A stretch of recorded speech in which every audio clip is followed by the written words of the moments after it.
kabarangay, so luto ng ating inihaw na tilapia. Katakam-takam na ang bango. Ayan.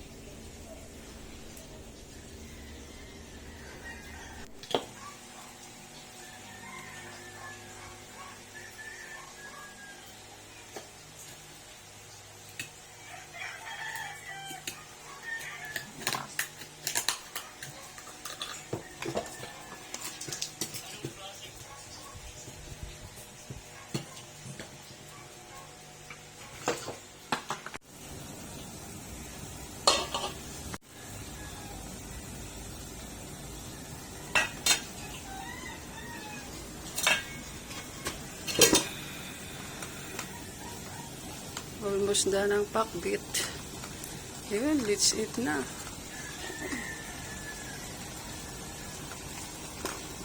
Patay na natin to.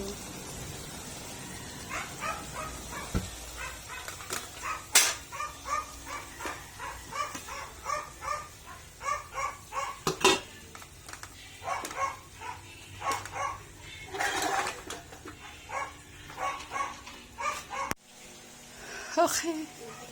Almost done na. Kakain na kami ni Bito. Yahoo! Sarap ng ulam ni Bito. Tas may magandang dilag na nagbubukas ng talaba. Tara na po, sabayan nyo kami. Ayaw na magpaawat. Simula na ang laban sa lamesa.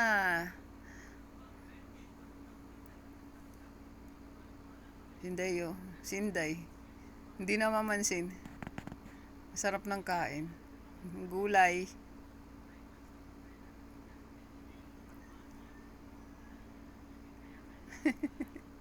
Sarap nagsubo. Sarap talaga kumain pag nagkamay. Ayan, talaba. Talaba is life.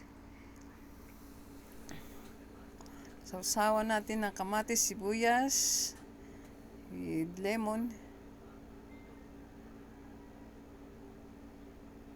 Sige lang. Banatan mo na, Inday. Nasaan na yung may kape pa. Grabe na talaga. Yung tilapia, yan, ulo lang.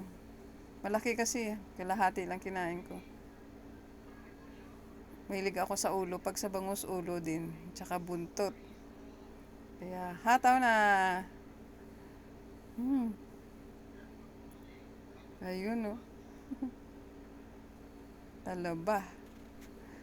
Panahon kasi ngayon ng talaba. Sarap ng talaba ngayon pag summer kasi hindi naulanan. Pag naulanan ang talaba, papayat na yan. Kaya nakakamiss. Pero konti lang binili ko. 1 kilo, 120. Pag sa Negros to, sos mamulot ka lang doon. Sa gilid-gilid ng tabing dagat, tumutubo lang doon. Kung masipag ka. Pero kung ayaw mong kumuha doon sa gilid ng ano ba yan, sa parang malapit sa mga palaisdaan, sa may mga malapit sa may tawag neto, may mga puno ng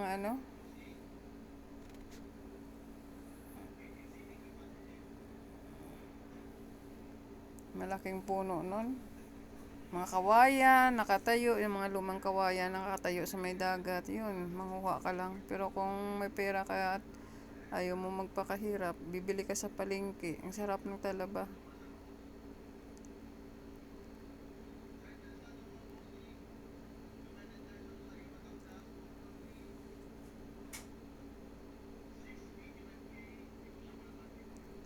Dahil nga mahal na araw ngayon, Huwebes Santo, bawal na magkarne, so puro tayo isda, tsaka gulay. Yan, laki ng talaba.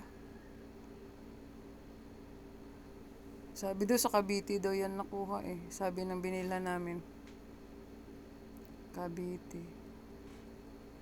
Iba talaga yung talaba na tumubo sa dagat kasi na hindi tag-ulan kasi medyo masarap ang lasa niya. Malat-alat. Yung iba kinikilaw lang nila yan eh. Pero ako hindi pwede. Tatamaan ang tiyan ko. So, konting rice lang. As you can see, ang rice ko, konti lang yan. Kasi hindi ako makakain ng marami na gulay tsaka isda. Kung marami akong kanin. Tsaka sa ngayong panahon, medyo bawal ako sa kanin kasi mataas ang aking kolesterol. Kaya hinay-hinay sa rice. Walang pansinan ah. Kanya-kanya subo. Hindi kami bati-bati.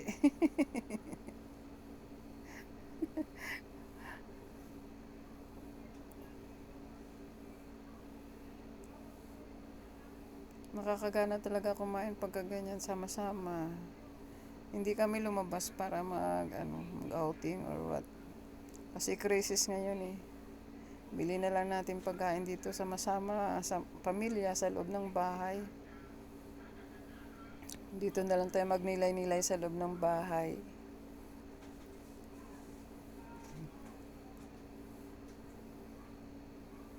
Sabi nila bawal naman daw magwalis, dyan, pero hindi ako, naglaba ako eh. Konti lang, mga basahan lang, tsaka yung mga sapatos. Kaya ginutom ako ng todo, sarap kumain. Hello dudes! Ma'am Shil, Papa J, Boss Henry lalo. Nakakatak kami mga niluluto ni Boss Henry. Saka Pangga Mercy, Emma Marites, Blas. Sa iba pa, sino pa? Si Sis Maribel Janeo. Meron pa. At sa hindi ko natawag, pasensya na po kayo. Masarap ang aking kain. Nalala ko lang yun. At lalo na sa lahat, ang aming founder na si Ma'am Jane G. Vlogs. Hello, Ma'am Jane. Kauna ta. Kauna ni. Masarap din ang pagkaluto ng pakbit. Ginisa ko lang, tsaka diniretso lang pagbalik ko. Luto na pala.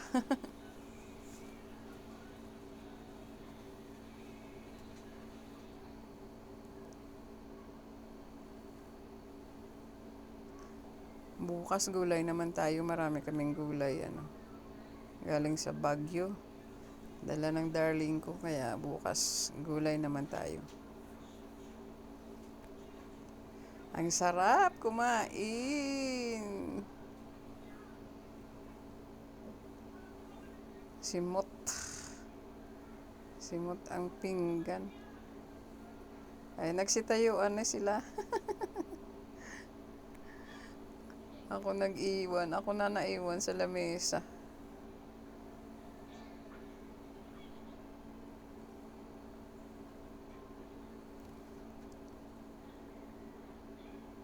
Sarap kasi. Sarap siya ulo ng tilapia.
Masarap talaga kumain ng talaba pero hinay-hinay lang tayo kasi baka sumama ang ating tiyan.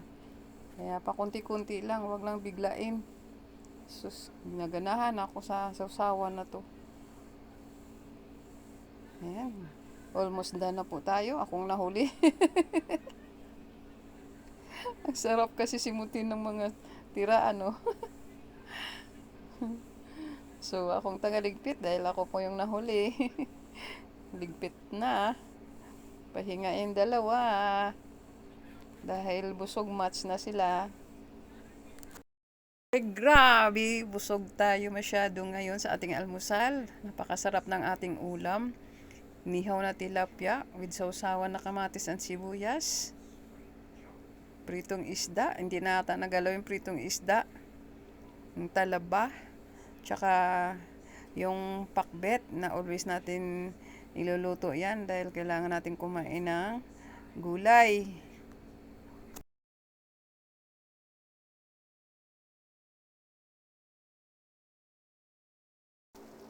So hanggang dito na lang tayo guys. Bye-bye! Thank you for watching. Hello Team Gigi Kulit, Ma'am Jane Founder. Salamat po. Thank you for watching.